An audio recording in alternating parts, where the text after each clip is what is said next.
So the main focus of our first part is, of course, that big game between City and Chelsea. Leon, are we all starting to fall in love a bit with this Chelsea team now under Thomas Tuchel? Because it didn't seem like a while ago we were all going, they're a bit negative, they're not particularly exciting, they're not this, they're not that. All of a sudden now, we're starting to see like a proper Chelsea team emerge here. We are, and to go to the Etihad and look comfortable, to claim the victory, create numerous chances, shows how they've developed. And as you'd expect, that any manager going into a new team would always want to get the defensive structure in place and work on that first, and then you can build the attacking momentum from there, and he's done that. And then, you know, to see the likes of Billy Gilmour emerge and to see Ziyech finding a bit of form, Werner starting to look like the player that we all thought that they were signing at the start of the season. Yeah, he's making them look stronger and stronger. And you know, after a result like that, considering the cup competitions they're still in, you'd have to say they're in real contention for the title next season. We're going to have a little look at that development, Leon, over Thomas Tuchel's period since he's took charge. In fact, we're going to start back in January at the game at the Bridge between the two teams, where Frank Lampard, of course, still in charge. It was only a couple of games, I think, before Frank was actually moved on and Tuchel was arriving. But it was a Chelsea team playing a back four at that time, Leon. Obviously, these new guys up front were still trying to find their way and still trying to produce their best. On paper, there didn't look like there was anything wrong with that at all on the day. City, without that obvious striker, played the false nine, and with so many great midfield players and all rotating, they were too hot for Chelsea on the night, weren't they? They were. And you're right about looking at the Chelsea team on paper. Not much seems to have changed, certainly in the personnel. But there seems to have been a clear message change. Yes, the system's changed to a back three, but the message on the field seems to have changed from this game to the current team. And yes, Manchester City are different in this game to how they played at the weekend. Numerous changes made by Pep, whether that was to give people a game or, you know, he certainly changed his system, went with two up top, played with a back three, which was very un-Pep Guardiola-like. But you know, the development of Chelsea has been terrific. Yeah, so let's go back to this game and have a little look at maybe some of the subtle differences between Frank's team and particularly the way that they were defending, Leon, at that time compared to the Tuchel team right now. What we can see, not unusual to see Manchester City in control of the ball. I'll just push that on a little bit further into this sort of area. What we're seeing very much, Leon, is a back four.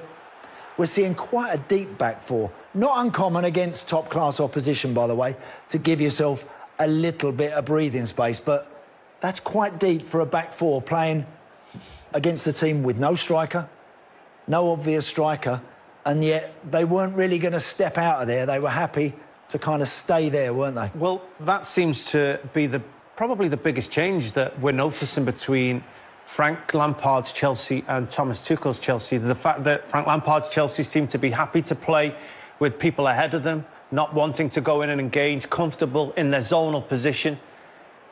Thomas Tuchel seems to not be happy with that. He wants to go and press in. He wants things to change. And in this game, when they were playing passively, Chelsea, Manchester City really took advantage. They did indeed, yeah.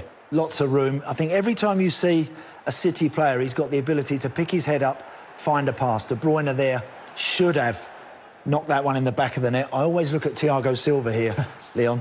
Thiago Silva and Kurt Zouma having that conversation. How did he get in there? You know, just having that conversation that you do with teammates about why someone had a little bit too much room. Yeah, and that kind of happened on the night, far too much. Again here. Considering where the ball's just gone back to, there's no desire amongst that back four, Leon, to get up the field and squeeze the game at all, is there? Yeah, well, they allowed Manchester City players to play where they want. You generally, if you're playing in a defensive position like that, played in front of many centre-halves, that as the ball's travelling backwards, the message is to push up, get up, squeeze up, and that way you make the likes of Foden and De Bruyne, and I think it's Gundogan here, you make them adjust positions. They have to rethink their strategy, whereas they were happy just to play behind, which in turn makes it so difficult for Kante in midfield. He's got so much space to cover. He can't get close enough to Rodri. He can't get over to Gundogan. All the spaces that you're expecting that midfielder alone are just too vast. And actually, for a player like N'Golo Kante in this position now, even though the ball's in front of him, playing in a back four in the way that Chelsea were playing at that time, you're never quite sure. Are the centre-halves, are they coming out with those players that are just behind me? Do I need to go and pick them up? As you say, and I think the result of that is that City have freedom of the park to pick their passes, to always have a man available, particularly in front of them and at the top of the field. Gundogan was just hitting that form, wasn't he, where he was punishing mistakes and knocking it in the back of the net. I think this is another classic example again. This time, the back four's a bit higher, Leon. The back four there is in a higher, potentially stronger position. I mean, the ball's only just come from the goalkeeper and they're still 10 yards inside their own half, so it's only marginal. But Manchester City are just always in between pockets of space, and the feeling from the Chelsea midfield is, can they get close? Which one do I go to? If I get tight on one, I'm running backwards, I'm over my shoulder. And I think that is down partly to the system. I think the system playing a back five helps people have a lot more certainty with the role, but also the message. I mean, look at that moment there. Just take that back as that is playing. If you're going to try and press, this is at home. So if you are going to go and try and press, everybody has to press right the way across the field. And you look at this line and how deep that line is compared to their midfield, which are all the way up there. That's far too much space to be allowing Manchester City. Yeah, you've got to, if the midfielders are going to go and press, the defence has to get up behind them. And you know, the message seemed to be to play behind the ball, play conservatively. Kind of mixed messages, again this time a little bit of good fortune when it breaks to De Bruyne. Classy little finish from field run. So we know that on that night, City, with that rotation, that movement, far too hot for Chelsea at the Bridge. So let's roll on to the game we saw at the weekend, where, interestingly enough, at the start of the day, I wasn't expecting Pep to do this. So I don't know whether that's the biggest compliment straight away towards the Chelsea boss, but he kind of wanted to sort of match them up a little bit and go a little bit like for like, which normally Pep picks a team and everyone's trying to work out how to cope with them. Lots of changes, Leon, to be fair. Lots of his big hitters, look, as you can see, we're all on the bench, but they're still a pretty impressive team. Oh, they are, certainly. To a man, very impressive. A very expensive team still. There's no getting away from that. But I got the feeling that he wanted to play those players. He wanted to give them game time. Maybe even give the guys down on the bench a little bit of rotation, a little bit of rest with the final run into the season coming up. And it was as if that was the best system to suit the players he had available, rather than having worked on it all week in training. And when you saw moments within the games, the uncertainty of players going in tight and allowing space behind, they looked disorganised. They looked like they hadn't done that very often, which was a complete opposite to how Chelsea looked. Yeah, this Chelsea team now really starting to look like they're understanding exactly what the message that the manager wants from them. And I think these little clips we're going to show you now, they emphasise that perfectly, Leon, where we've just seen that back four kind of dropping away and allowing players in front of them a few months ago to pick the ball up on a very, very different set of circumstances. Yeah, absolutely. No, despite Manchester City playing with two up top, and you'd feel that Chelsea as a back three will want to have a man spare, not allowing space in behind it. It wasn't actually what we saw. It was Chelsea with the back five right the way across the field. We see they basically took responsibility not only for the space alongside them, but the space in front of them. They were happy to go and squeeze in, and if that happened, as a defence, they narrowed off. They became a four. And Manchester City, we see them time and time again have so many passing options, so many opportunities to play the ball forward. Just want to stop that there, Leon. Just pick up Rudiger. Now, if he'd have been somewhere in amongst the back four, of course, a four very different to a five. But the message here with Rudiger is, and any of these guys at the back now, you see someone drop off in front of you, you go with him. You go with him. And that's like become club policy now under Thomas Tuchel. I don't care what you're worried about behind you. I don't care who else is available for them to pass it to. Your man drops into that space, you get in there and go and get after him. And that's, I think, impressive to be able to get players to do that and do that consistently well. It's not easy to do, Leon. Well, absolutely. And you're talking about having belief in the system and having belief in your manager. There's no way that Rudiger, as a centre-half, really wants to go in there and be comfortable in there and play in that position on the field, both with or without the ball. But They've spoke about it. They've obviously worked on it. They've said, that's our game plan. If one of the players in your area goes into these spaces, you go all the way, you get tight, and it then allows everybody else to lock on. They're brave, playing 4v4 at the back, very brave. But, as I said, how often do you see Manchester City with limited options passing, limited easy passes? They usually have safe passes that they can make their way time and time again, safe passes forward into these kinds of pockets of space. But against Chelsea in this game, they weren't afforded them. They did, and what it actually meant was that how often do we see Man City players getting the ball and not having an option there, or and not being able to find somebody to get out? I mean, we saw this a lot. We saw Chelsea's shape and Chelsea's press so consistent that we saw this a lot from City, Leon, where they were basically forced to just go back to the goalkeeper, and they want to keep the ball. We understand that, but it was like owed much to the fact that Chelsea organisation was not allowing them those easy passes that we saw a few months ago. Of course, but if a player drops in like Rodri on that occasion, as a midfielder, it's difficult to pick up. So it's Billy Gilmour who's gone all the way, and normally Billy Gilmour will want to sit in this position. Now, we've just seen in the last clip, we were talking about Kante in that position, protecting the back four, not sure if he should go in, being caught in between two positions. Well, the message is clear. Billy Gilmour's playing in that position. You leave that comfortable space and you go all the way, and you can only do that if you know that behind you, those players are going to squeeze out, like we've just seen Rudiger do, like I'm sure we'll see one of the other two defenders do momentarily. They have to be right behind you, and as a team, the message has to be clear. And there you go, Rudiger stepping in. There goes Rudiger, look. Now, and then at this point, once he gets there, all of a sudden now, Leon, we've got this back three that's now morphed into a kind of 4-2-3-1 scenario where they're in a really nice position.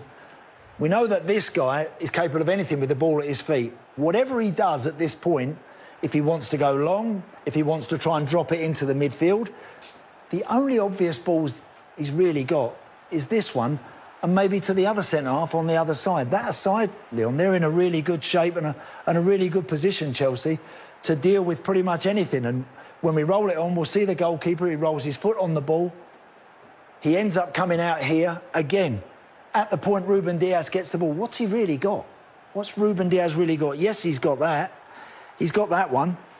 But then what would Cancelo have from that point? Not a tremendous amount. So, again, great pressing. Look where Rudiger is again once more there, Leon. And I know you mentioned this earlier about Azpilicueta at this point. Yeah. About what he does here. Well, yeah. Well, it's organisation. I mean, you can, as a manager, you can only do so much. So you're being brave with your positions. You're telling Rudiger you want him to squeeze all the way into there. He's not comfortable, but he'll do it. But that is going to expose certain moments of your team that can be 2v2. From a long punt, anything can happen in football. So there are moments when players have to take responsibility themselves. And that's what I love about Azpilicueta, if I just highlighted. Look at him there, organising. Kante, who is right to come across, because that's not a dangerous pass at the moment. They're in positions where, from that position, Rhys James can do both of those. Kante comes over into the space because it's too big. Azpilicueta sees it, organises. You come and do this job. I can now go back in. Suddenly, look how well set Chelsea are there. From being brave, from pressing Manchester City in Manchester City's half, which they won't be used to in itself. Everyone usually drops off against Manchester City. They've actually ended up in a wonderful position, forcing them backwards. OK, they give the free kick away, but no harm done. Very positive play. Yeah. How much is if you think Pep and the City players, how much are they now starting to get a little bit... I mean, this is the FA Cup semi-final. This has happened. They've done it again there. Every now and again, a team does come along and pose you seems to have the answers to what you have. I mean, too early to say that we're seeing that or not? No, I don't think it is. I think what Manchester City will feel is that they haven't had their strongest team out yet. I think in the Cup semi-final and in that game, I think Pep made a number of changes, maybe 8 even, to his regular starting team that we saw in the Champions League games or, a big Premier League games that he's desperate to win. But either way, when a team starts beating you, and not only beating you, frustrating you, stopping you playing your natural game, feeling like they're on top of you and sort of condensing, compressing, suffocating your style of play, then it does start weighing on your mind, and it does start to be there. So if things aren't going well 45 minutes in or an hour in to the next fixture when they are at their best, that does start weighing. City had hardly really worked Mendy in the Chelsea goal, not really in a way through until kind of real crazy last 5 minutes of the first half. They got themselves in front with Raheem Sterling's goal, which again we can look at from many angles. So again, Chelsea's still here. This press, this aggressive defensive stance that they have taken up so often.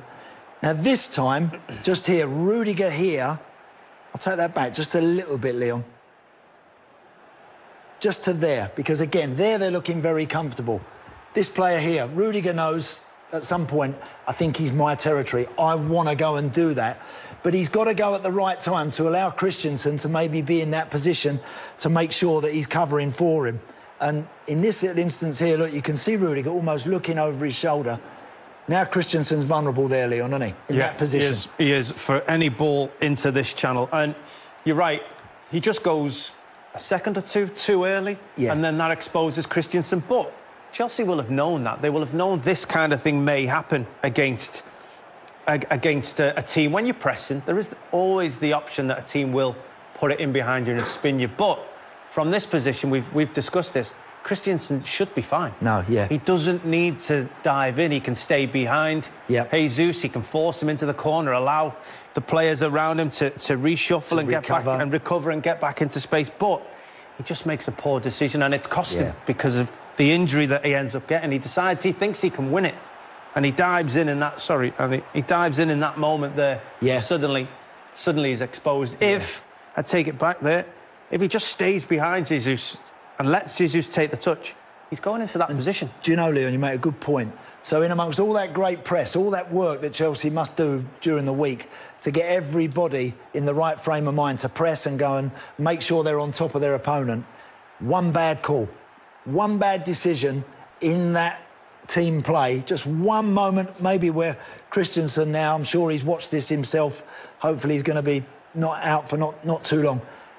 If he just allows Jesus to have the ball there and just defend him and wait for help, then all of a sudden Chelsea potentially... Sometimes as a defender, you've got to respect that a striker is favoured to get the ball. He doesn't. And not only did it cost his team a goal, it could well have cost him the rest of this season. Jesus does great. That's not one of Sergio Aguero's finest touches. But Raheem Sterling... I call it a wonderful assist. He's been struggling for goals, and so this is a welcome goal for Raheem. That is a big goal for him. And I felt, against the run of play, really, Manchester City had themselves a lead in the game. And it actually prompted a really interesting kind of 3 or 4 minutes after this, leading up to half-time, because obviously Thomas Tuchel now knows that Christensen can't continue. He's got a hamstring problem. Why did Kurt Zouma not get on the field? A goal's just been scored. How did they not get Zouma on before the City get a chance to get the penalty? At first you think because obviously there hasn't been enough time. Things have happened so quickly to get him on the pitch. But we've timed it. There's from the ball hitting the back of the goal here, there's 2 minutes and 40 seconds before kick-off. Now, as a player, the moment he goes down injured, I would have been out the bench. I wouldn't have needed the manager to tell me. See down at the bottom, I wouldn't have needed the manager to tell me. I would have been up and running. We can't quite see what's happened in that time, but I would say 2 minutes and 40 seconds is enough to get yourself a quick run up the line, get yourself stripped. He's obviously coming off. There was no way Christensen, we could tell, anyone watching the game could tell Christensen wasn't going to continue. It just seemed to be too long to get changed. Then he's getting information about set pieces. This is 1 minute before half-time. Getting information that... You made a good point. Yeah, he didn't need to do all that. He doesn't need it at that point against Manchester City. You get him on. It's a minute. He can be organised by Azpilicueta, could have told him his job. When he's on there. They've now missed their chance. Missed their chance to get him on the field. And then at this point, Leon, so the ball's just gone back to Mendy here. So now he's in control and he can do anything he wants to do with that at this point. He can go as big as he likes. He can Obviously, playing short is a bit of a risk when you're a man short. Oh, look, you're away against to Man City. You've just got one down. Got one down. You've got a man who's off the field. We need to get substitutes on. You cannot try and drop this into midfield, into somewhere there. You've got to go as big as you can. You've got to go over the top. Correct. Preferably out here. Preferably close to the line and hope that it gets headed out. In which case you can make the substitution or Manchester City head it out. You get the set piece. Yeah. The throw in on the halfway line. Why he's trying to sort of clip this ball into Werner or Ziyech, which you wouldn't expect them to win the header anyway. And suddenly, unorganised, centre-half down, still playing with the full-backs really spread. And as we saw against West Brom... Do you know, it's a bit, I was just about to say exactly the same thing. It's a really good point, that. It's a really good point. The last time they went down to 10 and they looked a bit of a mess was against the Albion. Thomas Tuchel was now complaining bitterly that he hadn't had the time. In all fairness, Thomas, you had plenty long enough to get your substitute ready and to get him out there and to get him on the field. So it was that was an interesting set of circumstances, but they got away with it, as we know. And this was incredible. I was sat up there, and when I saw Sergio Aguero, knowing what was at stake for this pen. By the way, put this one in. You're 2 up. There's every chance the title's won. You also equal the most goals ever scored by one player at one club in the Premier League, which was Wayne Rooney for Manchester United. Yeah. And I don't know if that would have weighed in the back of his mind, and a penalty for someone as great as Sergio Aguero would have been too simple for that goal, and he's going for something more extravagant. I don't know. But I was talking with Leroy earlier about this Panenka-style penalty. I mean, let's have a look at it first. Let's have a little look at it. And this Panenka, where you just dink it with your foot like that, just get a little bit of it, and you hope the goalkeeper dives. In this day and age, Leon, now, where a goalkeeper must have 1 foot on the line, you can't... Do you remember years ago, goalkeepers used to jump out and then leap to one side or the other? Can't do that now. You've got to stay with a foot on the line. I'm not so sure this penalty is ever on nowadays. No, you're probably right, because goalkeepers have to stay that second longer. They can't commit early. But there was also a question of, is it a poor penalty?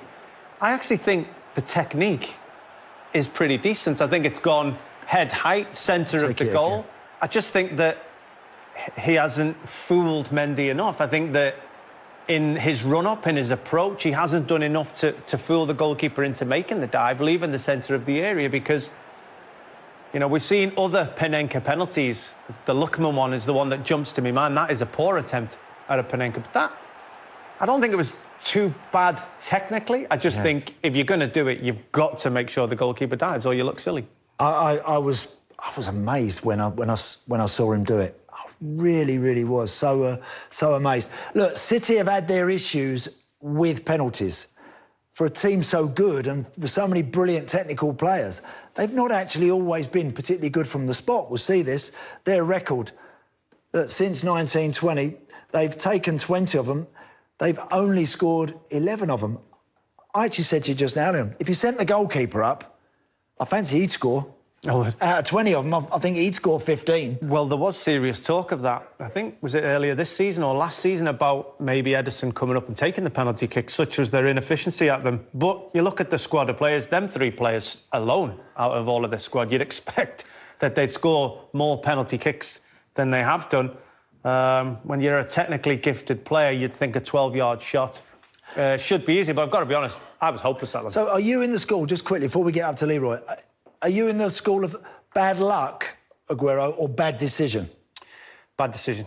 Bad decision for the fact that he didn't do enough to fool the goalkeeper. If you're going to go down the middle, I feel you've got to fool the goalkeeper. I don't think it was bad technically. I think it was a bad decision for the timing. He's got to go with a little bit more power and guile. And also maybe take into account a little bit more of what's at stake in the game. Hashtag PL fans. Bad decision.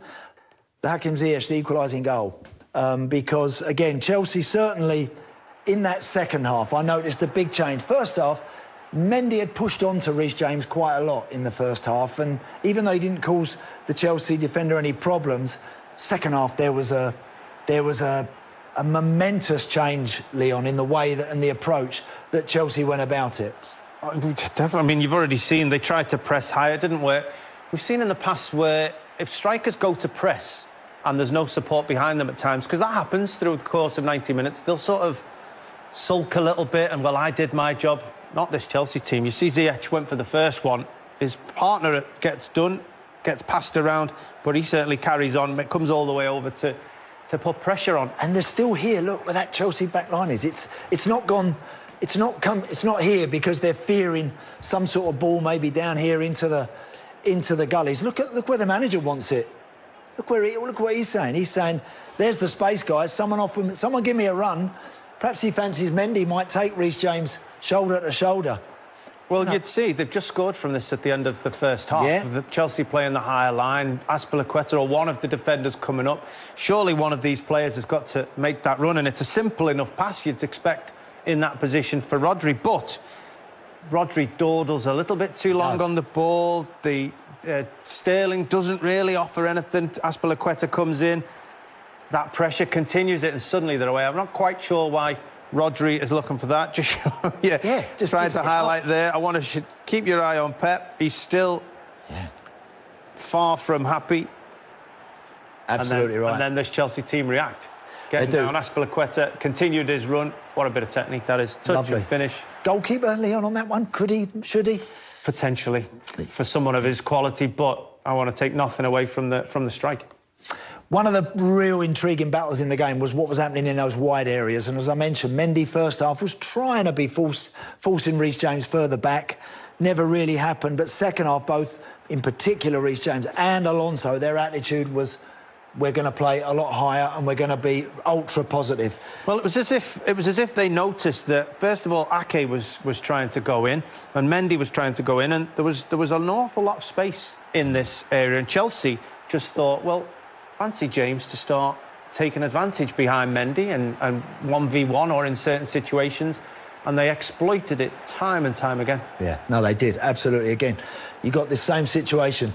Mendy coming over, and this one here again, you've only got to look at... Pep again. Watch Pep here, watch him, look, he literally crumples down onto his knees, look, because he can't believe what he's seeing. But Reece James was such a threat, and he was so positive in that second period. Again, nothing quite materialises with that one, but time and time again he found himself in this scenario, Leon, where he's dragging Mendy under the ball, and can they exploit that little bit of space in behind? Well, this time it's Kante. Brilliant. But again, look at Ake leaving the space, Mendy leaving the space. It was as if they're not used to playing in that system, in that formation, not sure one's supposed to go up, one's supposed to drop off, and if that's the case, the centre-halves even have to come over a little bit, and there was so much... They were just very disjointed, and they took advantage of it. And again, Mendy, this is what frustrates me, is lack of desire to get back in. His response once the ball goes over his head, to get back in and try and affect the game somehow. You might not be able to, but as a defender, you have to hope there's an opportunity to do so. In fairness to Mendy, Leon, he hasn't played a lot this season, and in a game like this, he just didn't look like physically he could cope with Reece James. Very few can, by the way. When that Chelsea young man is really at his best, there aren't too many that can live with him. He's particularly strong. Zinchenko now on as a replacement for Mendy. Some fresh legs there. They tried to tie things down. Still wasn't easy for them to do so. That one there, Callum Hudson-Odoi, just fractionally offside when that ball whipped in. Didn't need to be in that particular instance. But these little areas down here where they teased it in behind Manchester City, dragging everyone under the ball, and then making sure they had those runners in the box. Marcus Alonso, not as prominent as Reece James, but still strong. I've not seen Chelsea's defenders, midfielders included, face their own goal as often as Chelsea made them do. Quite often Manchester City have so much of the play in front of them, in possession, out of possession, they're very comfortable. Chelsea found a way to hurt them. Let's have a look at this little touch map here of the wing-backs and how significant they were. So the white touches first half, Marcus Alonso on these white circles. The blue crosses is Reece James down the right-hand side. You can see a couple of times Alonso whipping a couple of free kicks in, etc. But 26 touches between the two in that first period. Second half, a lot more prominent, and a lot of those deliveries, Leon, from these areas here were good ones from Reece James, coming, into those danger zones across the 6-yard line. So I think that speaks volumes. Well, they were, and Alonso got a lot higher and wider area. What I thought was intriguing was the fact that Reece James started to receive the ball a little bit deeper, which, as we've showed, just brought Mendy onto him. It brought Ake onto him. Then you saw Kante making these runs in behind. You saw James himself 1-2s and getting behind. And it was like a clever little adjustment balance-wise where they put Alonso up and Reece James came back, still as wing-backs. Yeah. But it gave them so much joy down this right-hand side. What was a big moment in the game was the